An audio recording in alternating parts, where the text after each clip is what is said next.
Hola a todos, esto sería una clase adicional, un video que grabo para la gente que tenga un poco más de curiosidad de cómo funciona esto de la plasticidad cuando empecemos a hacer modelación. Entonces, para recapitular lo que hemos visto con el tema de plasticidad, era que, bueno, tenemos algo que pasa en ensayos reales y lo intentamos modelar con alguna teoría.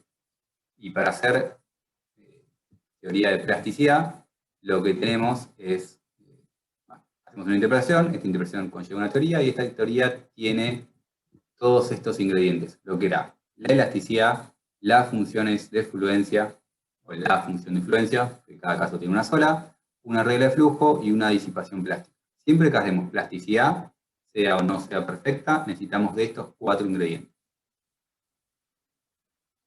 Para recordar un poco más qué son estas cosas, necesitamos definir cómo se separa la parte elástica de la plástica. Necesitamos definir para la parte elástica cómo es este comportamiento constitutivo, rigidez si es elástico. Después necesitamos definir una función de fluencia que me define cuándo es el fin del periodo elástico y por lo tanto cuándo empieza la parte plástica. Y tiene una forma de este estilo, que si la función de fluencia era menor que 0, era elástico; si era igual a 0, está en régimen plástico, y nunca puede ser mayor a 0. Era inadmisible que sea mayor a 0. Y lo otro que necesitamos es una regla de flujo. La clase pasada hablamos bastante de esto, y la clase anterior de elasticidad. Y todavía no mencionamos mucho lo que es la regla de flujo, porque ya es entrar en mucho detalle. Pero básicamente la regla de flujo nos dice hacia dónde deforma. Y se define una función similar generalmente a la función de fluencia, pero que la derivada de esta función nos dice cómo evolucionan las deformaciones plásticas. Vean que la derivada de esa función respecto a las tensiones nos dice cómo evolucionan las deformaciones plásticas. Porque cuando queremos modelar este tipo de comportamiento, no solo tenemos que decir hasta cuándo es elástico, sino que una vez que entra a plastificar, cómo evoluciona eso. Porque en realidad las tensiones pueden cambiar y las deformaciones van avanzando, y esta regla de flujo nos dice cómo evolucionan las deformaciones plásticas. Para ir al caso 1D primero, el caso más sencillo es esto de elasticidad perfecta, y tenemos el periodo elástico, la función de fluencia me define ese valor, y después, una vez que llega a ese valor, avanza por esta curva. Es decir, las deformaciones van aumentando y avanza por esa curva. Y fíjense que a partir de ahí, cómo avanzan las tensiones y cómo avanzan las deformaciones queda separado, porque la tensión queda constante y la deformación puede aumentar. Pueden notar también que nuestra función de fluencia, que sería el límite, o sea, este valor menos el sigma que tiene, nunca puede ser mayor a 0, porque decir que es mayor a 0 es como decir que el material tiene esa tensión. Es inadmisible. Es decir, cuando es mayor a 0 no entró en régimen plástico. Es inadmisible, lo tengo que corregir y volver a mandar acá para que se comporte en un régimen posible. De hecho, lo que nos faltaría ver, inclusive al final de esta clase, es cómo hacer esas correcciones. Que voy a hablar un poquito para la gente que le interesa, pero básicamente yo vengo subiendo y supónganse que tengo esa deformación. Si tengo esa deformación y fuese elástico, estaría en este punto, me daría esa tensión. Calculo esa tensión, me doy cuenta que no puedo estar en ese lugar, y vuelvo con una corrección a parar acá, y al hacer esa corrección puedo calcular que esa es la deformación plástica. Entonces, por un lado tengo que corregir y ver cómo es esa corrección plástica, y para saber cómo corregir necesito saber qué dirección tiene esa deformación plástica, y entonces cómo me evoluciona el material. En medio de eso está la regla de flujo, y vamos a ver ahora más o menos qué son funciones de flujo, pero no es suficiente saber solo la regla de flujo, sino que tenemos que saber cómo corregir esto. Como comentario adicional, en muchos casos, recuerden que esa deformación plástica es cierta constante por la derivada de mi regla de flujo respecto a las tensiones. Es muy común meter en esa regla de flujo la función de fluencia. Muy común, o mejor dicho, funciona muy bien en las teorías más sencillas, que aplican muy bien a metales, pero no tienen por qué ser iguales. Estas dos cosas, la regla de flujo y la función de fluencia, son cosas que están muy asociadas y suelen ser parecidas o tener ciertas formas similares, pero en materiales cohesivos o friccionales o cerámicos suelen ser distintas, porque la manera que evolucionan mis tensiones no es igual que cómo se deforma plásticamente mi material. En metales estas cosas son iguales, en elementos friccionales no, y eso es lo que vamos a ver un poco en esta clase. Cómo calcular estas cosas, estas funciones, y ver por qué no pueden ser iguales. Pero bueno, volviendo nuevamente a lo que dije antes, siempre tenemos un rango elástico, una tensión de fluencia que es constante si estoy en plasticidad perfecta y varía si tengo endurecimiento. Cómo es la descarga, que solemos asumir que es elástica, y en base a esto también podemos calcular cuál es la energía elástica y cómo es la energía disipada plásticamente. Esto que expliqué recién de que sigma avanza así, es muy sencillo, o es más o menos sencillo de ver en 1D, porque tenemos una tensión y una deformación. Pero dense cuenta que en este caso, mi función de fluencia es eso.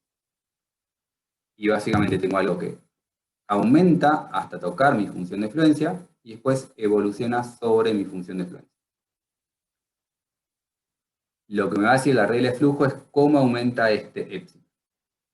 Ahora, si vamos a funciones de fluencia, como vimos en la clase pasada, que son más complejas, como el caso de Mohr-Coulomb, que aplica a materiales friccionales, la idea es la misma, algo evoluciona dentro de la superficie de fluencia, y estoy intentando dibujar una línea que está adentro,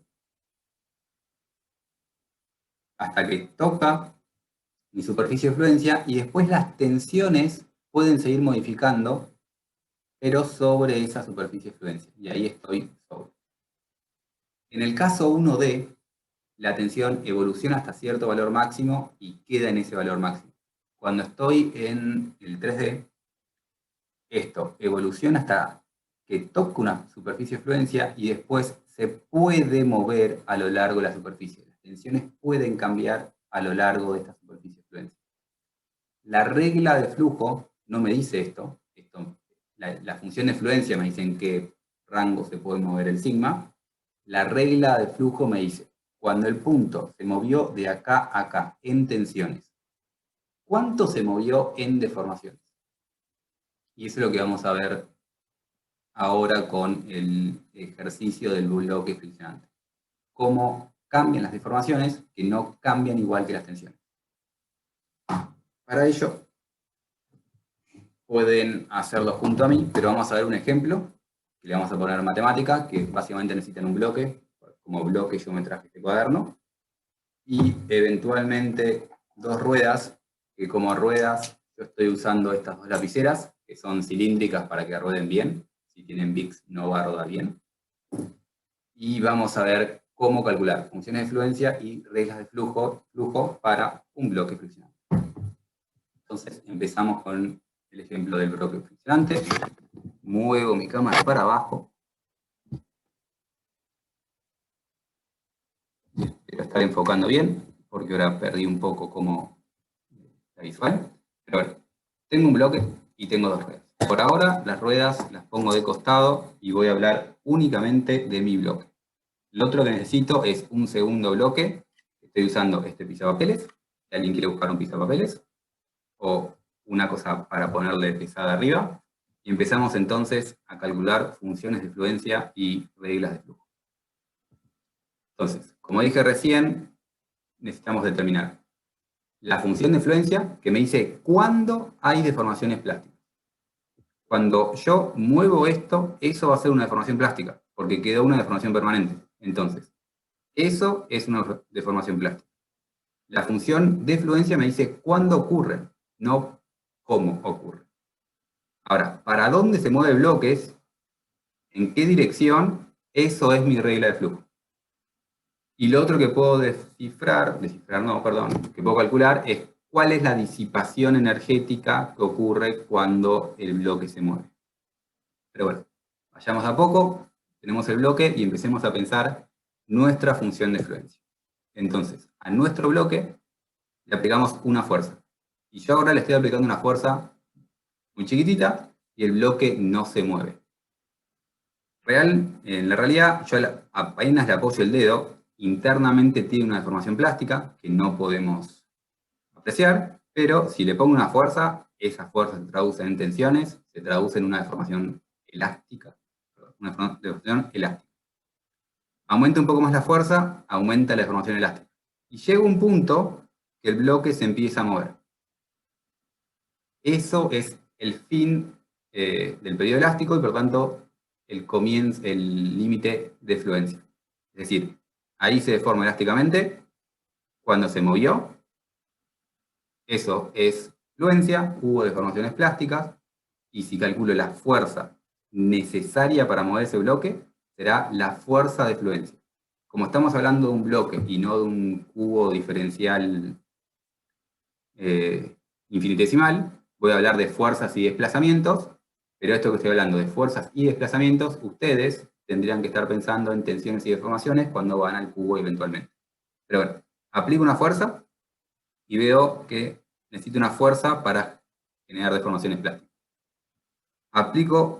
El tema es que tendría que buscar cuánto es esta fuerza, pero la podría calcular si tuviese algo que lo midiese. Supónganse que vale 2. Tengo que aplicar una fuerza de 2. Esto que estoy calculando es la fuerza necesaria para entrar en fluencia, pero todavía no tengo mi función de fluencia porque no tengo determinado cómo funciona esto en otras direcciones. Entonces lo que hago ahora es cambiar la dirección y ver qué pasa si aplico la fuerza en esa dirección. Aplico en esa dirección y si pudiese medir la fuerza que estoy haciendo, vería que vuelvo a calcular 2. Es decir, vuelvo a tener que aplicar una fuerza de 2 para que se mueva. Y si la aplico en diagonal, me daría que vuelvo a tener que aplicar una fuerza de 2. Entonces, mi función de fluencia, por ahora, es algo que es isótropa, porque en todas las direcciones tengo que aplicar la misma fuerza para que se mueva y ocurran y empiece el régimen plano. Lo que hago ahora es ponerle un peso encima. La diapositiva dice el doble, no va a pesar exactamente el doble. Tengo un pisapapeles, le pongo mi pisapapeles y descubro que ahora, cuando quiero empujar en este sentido, tengo que aplicar más fuerza. Si quiero aplicar en este sentido, tengo que aplicar la misma fuerza que recién, pero más que antes. Y en diagonal, nuevamente la misma fuerza que recién, pero más que antes. Es decir, mientras más peso le pongo, más fuerza debo aplicar para alcanzar el régimen plástico. Por lo tanto, mi función de fluencia depende de la normal. Entonces, vemos que si duplicamos el peso, la normal, duplicamos la fuerza que tengo que hacer para llegar a fluencia. Eso me da, eso que están viendo en la diapositiva, me dan que la función de fluencia, que inicialmente era esa circunferencia pequeña, porque inicialmente la fuerza que necesitaba aplicar era esta en todas las direcciones, entonces esto era mi función de fluencia para el peso original. Para el peso aumentado es esto acá. La función de fluencia parece depender del peso y es lineal con el peso. Si buscamos la fórmula matemática que reproduce esto, encontramos esa fórmula ahí. La función de fluencia depende del módulo de las fuerzas en X y en Y, es decir, el módulo de la fuerza T, y depende de la normal. A medida que aumenta el esfuerzo axial, mayor debe ser mi fuerza para empezar a generar deformaciones plásticas. Si esta fuerza es menor que el coeficiente de fricción por el peso, entonces la función de fluencia es menor a 0 y estoy en régimen elástico. Cuando es igual a 0, estoy en régimen plástico y no puedo aplicar una fuerza más grande. En la vida real, si aplico una fuerza mayor que la normal, que el peso, por el coeficiente de fricción, se me aceleraría. Que no estamos viendo todo eso, entonces básicamente o la fuerza es menor y no se mueve, o la fuerza es igual y se mueve. Entonces, calculamos nuestra función de fluencia. La fuerza que debemos aplicar para que empiecen a ocurrir deformaciones plásticas. Para ver cómo es la regla de flujo, necesitamos saber cómo se mueve el bloque. Entonces hacemos el mismo ejercicio, saco el pisapapeles para simplificar y veo que si aplico una fuerza en esa dirección, se mueve en esa dirección. Ahora ya no me importa cuánta fuerza aplique, lo que me importa es ver para dónde se mueve. Y si empujo para allá, se mueve para allá. Si empujo para arriba, se mueve para arriba. Y si empujo en diagonal, se mueve en diagonal. Es decir, no importa para dónde aplico, siempre se está moviendo en la dirección que aplico la fuerza. Pero, traigamos de vuelta el bloque. Traigo mi bloque. Y aplico la misma fuerza. Aplico esta fuerza y se sigue moviendo en la dirección de esta fuerza. Aplico esta fuerza y se mueve en la dirección de la fuerza. Aplico esta fuerza y se mueve en la dirección de la fuerza. Es decir, no depende de cuánto pesa esto. No depende la dirección, o sea, para dónde se mueve, no depende de la normal. Y por lo tanto, no depende de la fuerza total que tiene mi sistema. Porque cuando yo venía con este bloque y hacía una fuerza así, estoy haciendo una fuerza para abajo. Y esta fuerza para abajo no afecta cómo se mueve el bloque. Sí afectaba cuándo se movía, pero no afecta cómo. Por eso, dupliqué la normal y no afecta el movimiento. Tendría que ahora buscar una función que describa este movimiento. Y esta función no puede ser la función de fluencia, porque la función de fluencia sí dependía de mi normal. Sí dependía de la fuerza en esta dirección. Esta regla de flujo, esta función g, no puede depender de la normal, porque si dependiese de la normal, querría decir que se está moviendo en esta dirección. Estaría diciendo que se mueve, ya sea o se levanta la mesa o se mueve para abajo, pero se mueve en la dirección de la mesa. Si tuviese algo proporcional a la normal. Y si tuviese la misma forma que la función de fluencia, nos diría que directamente se levanta de la mesa, por los signos que teníamos. Nuestro bloque no solo no se levanta, sino que solo se mueve en esta dirección. Entonces necesitamos una función que dependa únicamente de esta fuerza tangencial. La regla de flujo, les recuerdo que no es directamente, la regla de flujo no nos dice cómo se mueve, lo que necesitamos es una función g, cuya derivada me dice para dónde se mueve el bloque. Entonces, la derivada de g me tiene que decir la dirección en que se mueve el bloque. Esa función termina siendo esta.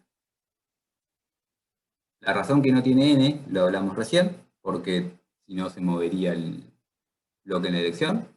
Pero otro que podemos ver es que la derivada de g me va a describir justamente el movimiento. Porque la derivada de g, es muy difícil escribir así porque tengo la pantalla torcida, la derivada de g respecto a sigma, que me da la deformación plástica, en este caso es la derivada de g respecto a cada fuerza t. Y vemos que si derivamos g respecto a t, me termina dando la dirección de t. justamente esto de acá. ¿Dónde estamos? Acá. Esto de acá me da el módulo de t. Y la derivada del módulo de t respecto a t me da la dirección de t. Es decir, esa fórmula g me dice hacia dónde se mueve. La derivada de esa función me dice hacia dónde se mueve. Si quisiésemos graficar estas funciones, tendríamos estas dos cosas que vemos en pantalla. Esto me daba la función de fluencia.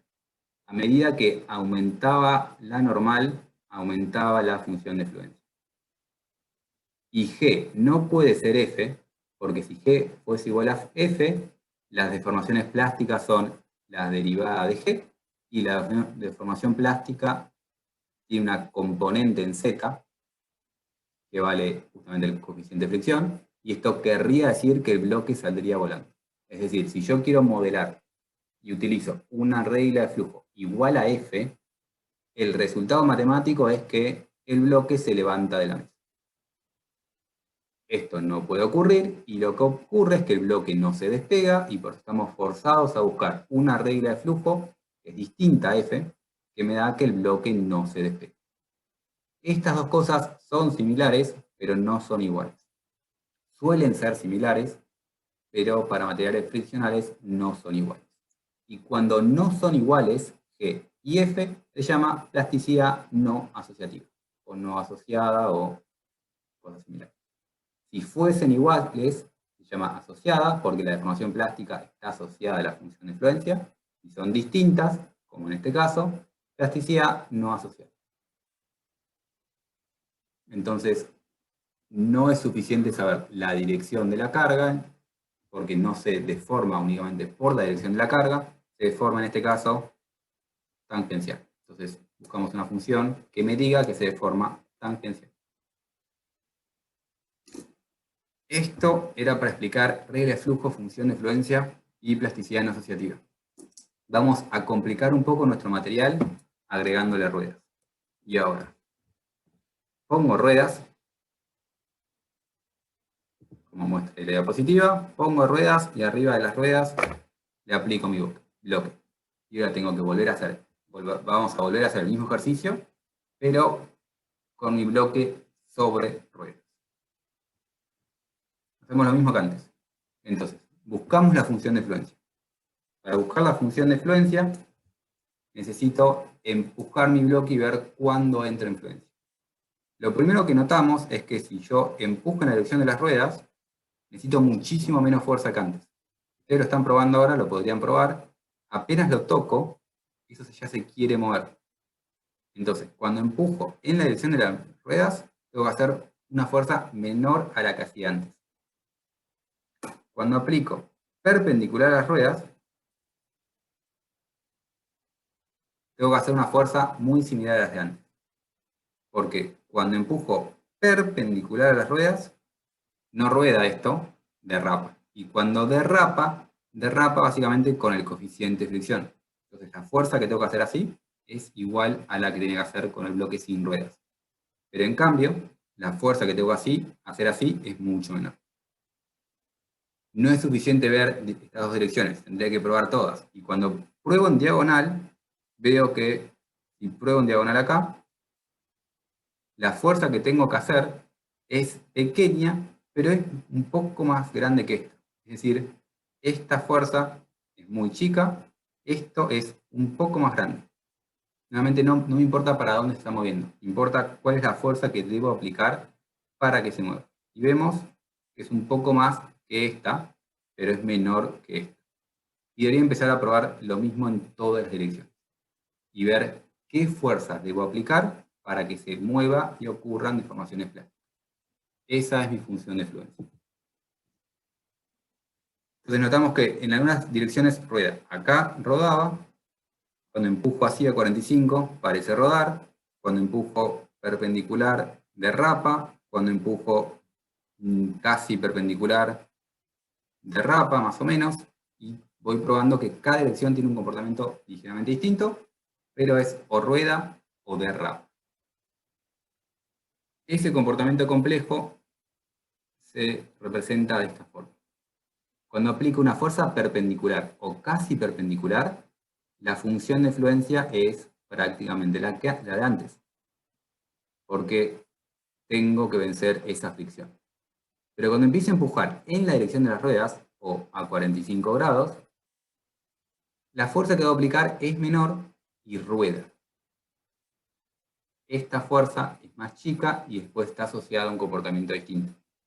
Y cuando yo había dicho que cuando empujaba en la dirección de las ruedas, tengo que aplicar muy poca fuerza. Cuando aplico 45, tengo que aplicar un poco más. Y ese un poco más es porque para que ruede mi bloque, lo que necesito es que esta componente, la componente en horizontal, en el gráfico en horizontal, venza la fuerza necesaria para que ruede. Y ahora necesitaría una fórmula que describa justamente esta función de fluencia. Pueden intentar pensarla, pueden pausar el video, y si no, se las doy. Y es esta fórmula. Tenemos claramente una función partida, porque necesitamos una fórmula que describa esta circunferencia, este comportamiento, una fórmula que describa este comportamiento, que depende únicamente de la fuerza en dirección X, y una forma de decir cuál de las dos es la que ocurre. Obviamente la que ocurre es la menor de las dos. Si yo empujo en esta dirección, si yo empujo en esta dirección, eventualmente llego acá. Pero cuando llegó a este punto, ya entró en fluencia. Entonces es, para cada caso, la menor de las dos. Si estoy empujando con mucha fuerza en dirección de I, aplicaré la misma que teníamos antes para el bloque sin rueda. Pero cuando empiezo a tener una componente en X grande, la que importa es esta. Y el coeficiente de fricción y el coeficiente de rodadura no es el mismo. Ambos dependen de la normal. Podríamos haber hecho la prueba, lo probamos ahora, traer un peso y ver que este peso hace que aumente la fuerza que debo hacer así, y también aumenta la fuerza que debo hacer así. Por más que ruede, esto rueda más difícil por este peso. Y sigue siendo una regla lineal como vemos en pantalla. Entonces, ahora nuestra función de fluencia es una función partida, sigue dependiendo del peso, y tenemos un comportamiento distinto según si rueda o derrapa. Esa es la función de fluencia del bloque sobre rueda. Pasemos al potencial plástico, o mi regla de flujo. La función G, no sé si lo dije antes, se conoce como potencial plástico. La regla de flujo me describe que las deformaciones plásticas son las derivadas del potencial plástico. Pero bueno, busquemos cómo es esta regla de flujo, busquemos cómo es este potencial plástico.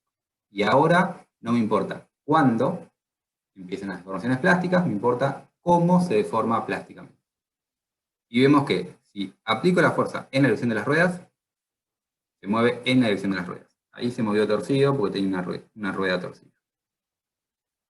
Arreglamos las ruedas, ponemos de vuelta y vemos que si aplico la fuerza en la dirección de las ruedas, se mueve en la dirección de las ruedas. Si aplico la fuerza perpendicular a las ruedas, se mueve perpendicular a las ruedas. Pero si aplico la fuerza a 45 grados, esto rueda y rueda en la dirección de las ruedas. Ya ni siquiera está rodando en la dirección que aplico la fuerza tangencial. Es decir, la fuerza tangencial viene así, pero se mueve en esa dirección. Y si aplico la regla tangencial prácticamente en esta dirección, pero apenas torcido, vemos que se corre en la dirección que aplico la fuerza tangencial. Entonces volvemos a tener una función partida. Porque cuando yo aplico la fuerza así o ligeramente torcida, se mueve en la dirección de la fuerza tangencial.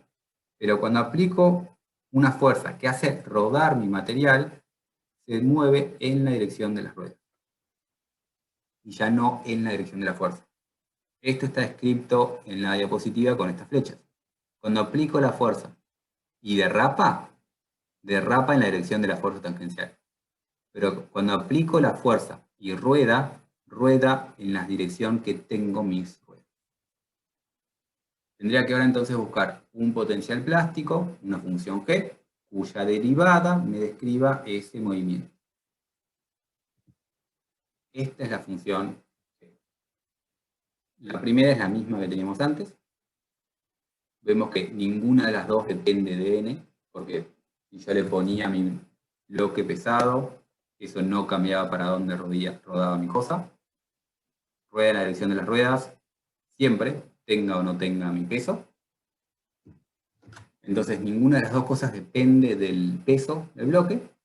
Y notamos que tenemos una función para cuando derrapa y una función para que cuando rueda. Y si derivamos esto respecto a la fuerza T, notamos que siempre me da la dirección de X. No importa cómo sea esta fuerza T, si tenga dirección X o tenga componente en Y, la derivada siempre es en dirección X. Si graficamos esto, me da estas dos funciones ahí. Esta es la función de fluencia, que nuevamente es mayor cuando aumenta n, pero no solo es mayor con n, sino que adicionalmente notamos la función partida. Una función es el cono que tenía inicialmente. Si recuerdan, el cono del bloque sin ruedas era eso, que describe el comportamiento cuando derrapa, y me da esta parte de acá y esta parte de acá. Y después la función que describe el comportamiento cuando rueda, que me da esa parte de ahí. Eso es para la función de fluencia. A medida que aumenta la normal, aumenta la superficie, porque necesito una fuerza mayor para que deforme. En cuanto a la función, al potencial plástico, disculpen, perdí mi láser. En cuanto al potencial plástico, tenemos esta forma acá, que normalmente es una función partida. Podría buscar el cilindro del bloque anterior y me da un cilindro de ese estilo. Y estas caras es el efecto de las ruedas. Pero en todos los casos no depende de n, porque mi carrito no se despega. No importa si tiene peso, si tiene ruedas o lo que sea, siempre que se desplaza sobre la mesa. Por eso, el potencial plástico no puede depender de n, porque no tiene una traslación en la dirección perpendicular a la mesa, pero tiene una función partida. Y acá vemos un material plástico, que nuevamente es no asociativo, porque F y G son distintos, pero ahora es no isótropo, porque tiene un comportamiento distinto en función de la dirección. Este es un comportamiento no isótropo. Y muy realista, un carrito con ruedas.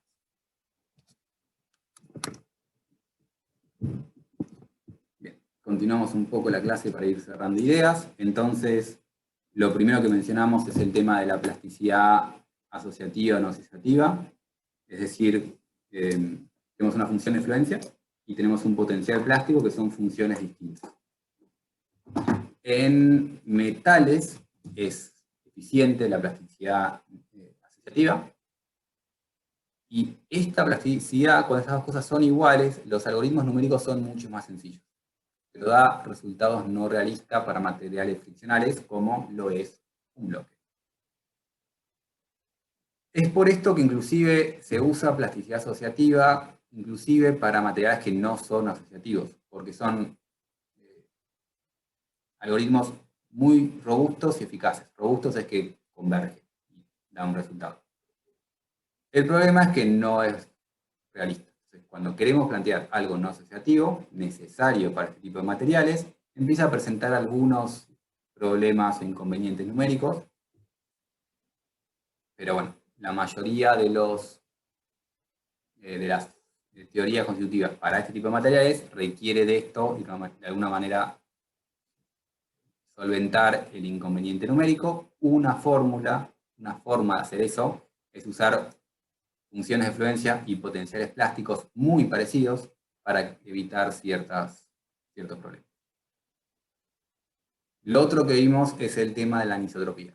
En nuestro caso, esa anisotropía se debía justamente que tenía ruedas. Entonces, más de uno tal vez pensó, claro, es anisótropo, pero no es un continuo, le pusiste ruedas. Obvio que si le pones ruedas no tiene un comportamiento isótropo. Pero nuevamente la realidad es que esto pasa en la mayoría de los materiales. No es que esto tiene ruedas y entonces es un problema estructural. Todos los materiales tienen un comportamiento debido a su estructura interna. Y nosotros, por usar teoría de medios continuos, tenemos que de alguna manera describir para nuestro medio continuo este comportamiento estructural anisótropo. En muchos casos, este comportamiento anisótropo se debe a juntas, a fisuras, a interfaces, a capas distintas. El hormigón, si se fractura, justamente pasa a comportarse anisotrópicamente. Y la madera que tiene fibras y no fibras, y las rocas cuando tienen sus fracturas previas. Todo eso son problemas mesoestructurales o microestructurales que tiene el material, no problemas, pero características de la estructura material, que necesitamos describir correctamente como un medio continuo, y existen teorías para tratar esa anisotropía, que tiene un comportamiento distinto en una dirección que en otra, y si no queremos usar teorías de medios continuos, podemos usar teorías de medios discretos, o modelos de bloques, modelos de contacto. Hay otras fórmulas de resolver esto, pero para lo que es esta materia, tenemos medios continuos y acá vamos a ver un ejemplo de un comportamiento anisótropo que tenemos que describir con teoría de medios continuos. Para cerrar la clase, al principio habíamos visto que íbamos a ver funciones de influencia, reglas de flujo o potencial plástico y temas de disipación y trabajo y energía y estas cuestiones. Este ejemplo acá, estas últimas diapositivas, es para hablar un poco de esas cosas, realmente fuera de lo que es toda la materia, y si a alguien no le interesa todo esto, no es para nada necesario para lo que es nuestra materia, pero si a alguien le interesa, esto es muy importante para hacer modelación de plasticidad de modelos materiales. Entonces, volviendo y siguiendo con el caso de nuestro bloque, supongamos que tenemos nuestro bloque con cierto peso. Inicialmente es un rectángulo perfecto y después le aplico una fuerza o un seguimiento de vínculo, le aplico alguna causa que me deforma mi bloque a esta posición roja. Y al hacer eso tuvo una deformación elástica y una deformación plástica. Supongamos que se desplaza 10 centímetros. La rigidez elástica es 2 meganewton por metro y el coeficiente de fricción es 0,5. Y vamos a usar nuestra superficie de fluencia y nuestro potencial plástico para hacer cuentas para este caso. Y nuevamente estamos hablando de un bloque y por eso hablo de fuerzas y desplazamientos, pero esto se puede después llevar y es análogo con tensiones y deformaciones. Entonces, en nuestro bloque necesitamos primero describir cuáles son las reglas que describen el movimiento, y tenemos nuestra regla cinemática, que es el desplazamiento total, la suma del desplazamiento elástico más el plástico. Necesitamos una ley que describa el comportamiento elástico. La fuerza es igual a la rigidez por el desplazamiento elástico.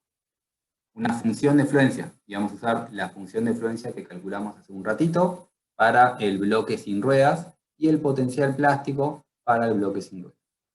Y como datos de entrada, desplazamiento total impuesto, rigidez elástica, coeficiente de fricción, carga normal. Y esto lo vemos en un gráfico fuerza, desplazamiento, como desplazamiento total impuesto, pendiente que me da la rigidez elástica, coeficiente de fricción y normal que me da el comienzo de mi fluencia, y lo que vamos a calcular es cuánto es el desplazamiento elástico, el desplazamiento plástico y las energías plásticas y elásticas.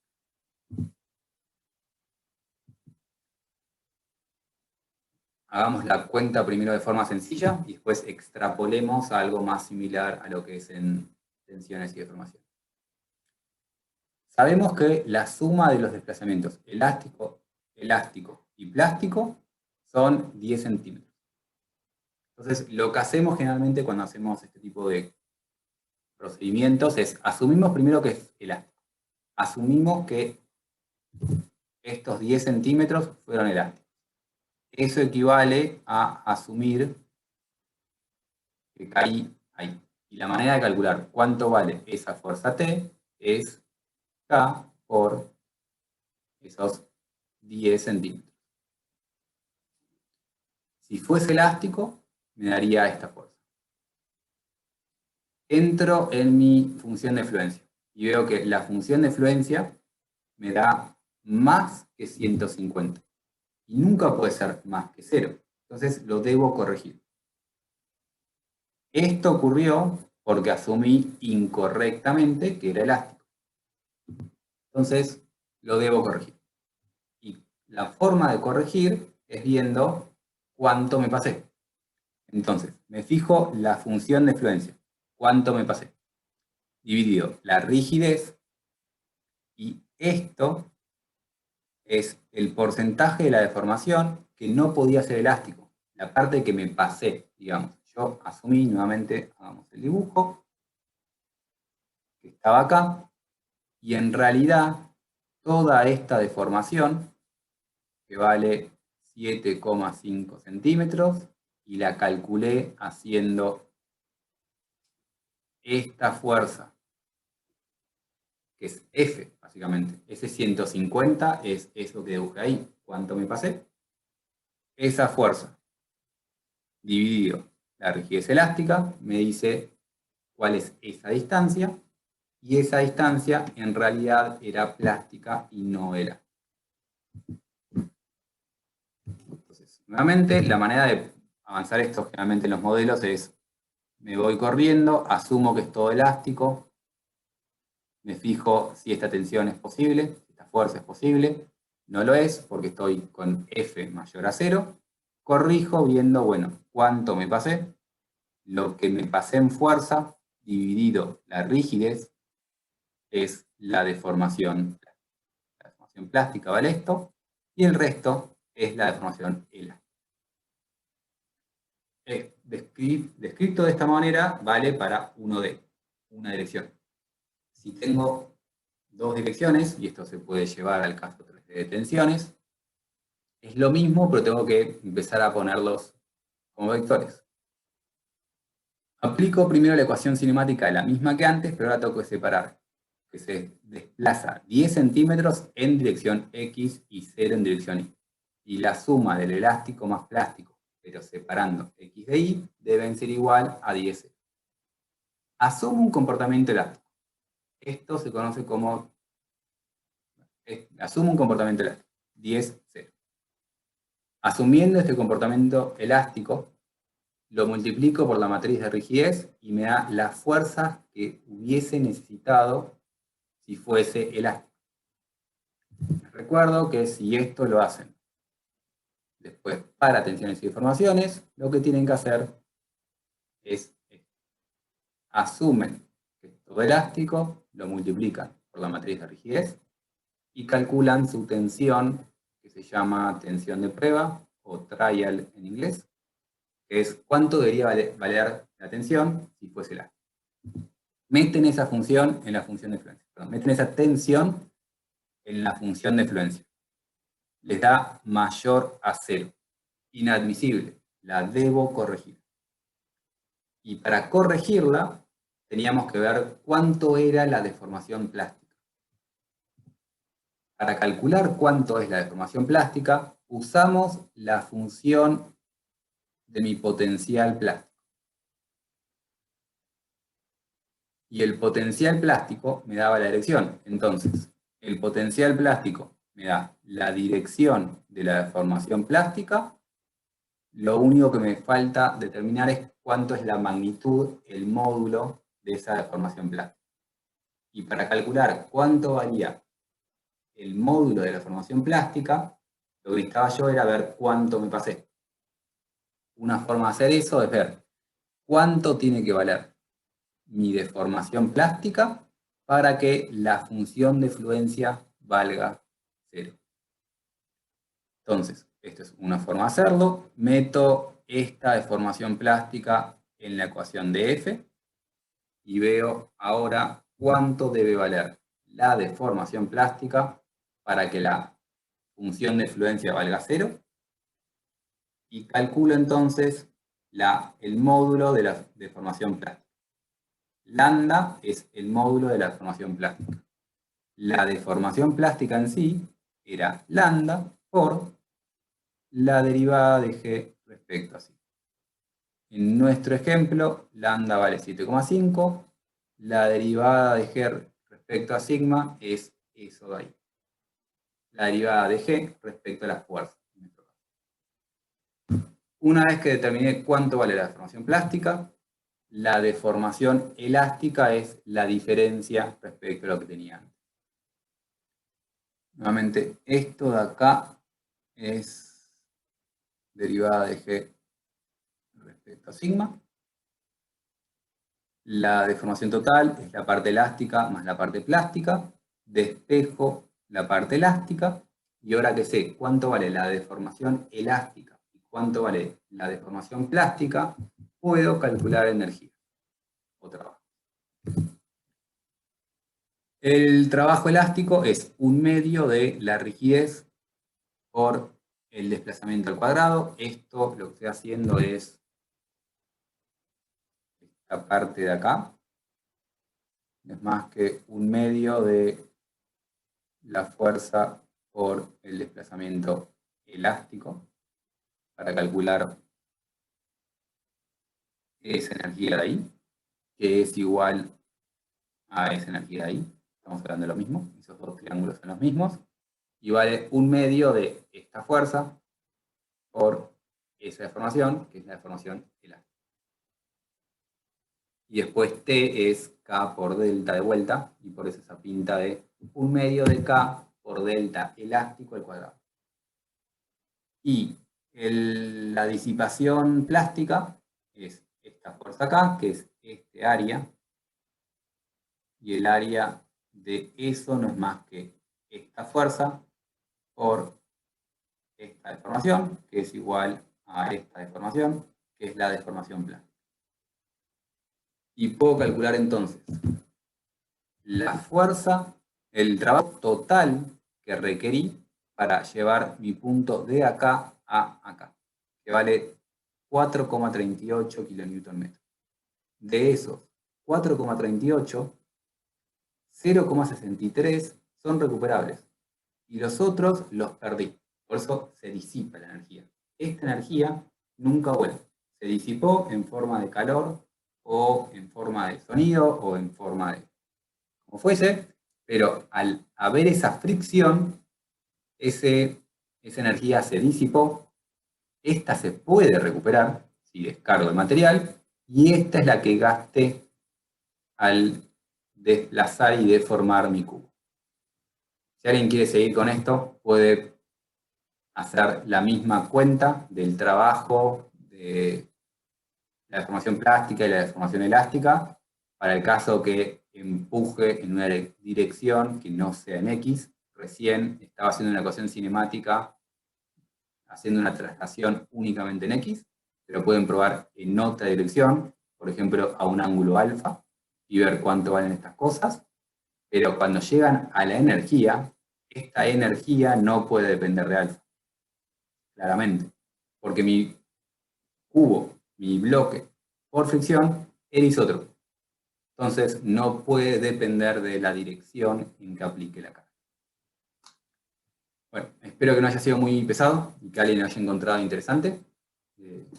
Pero con esto sí cerramos la idea de plasticidad y modelación de cosas por plasticidad. Continuamos con el caso particular de estados planos y cómo resolver estados planos, pero ahora sí volviendo a materiales elásticos y comportamientos más simples. Muchas gracias.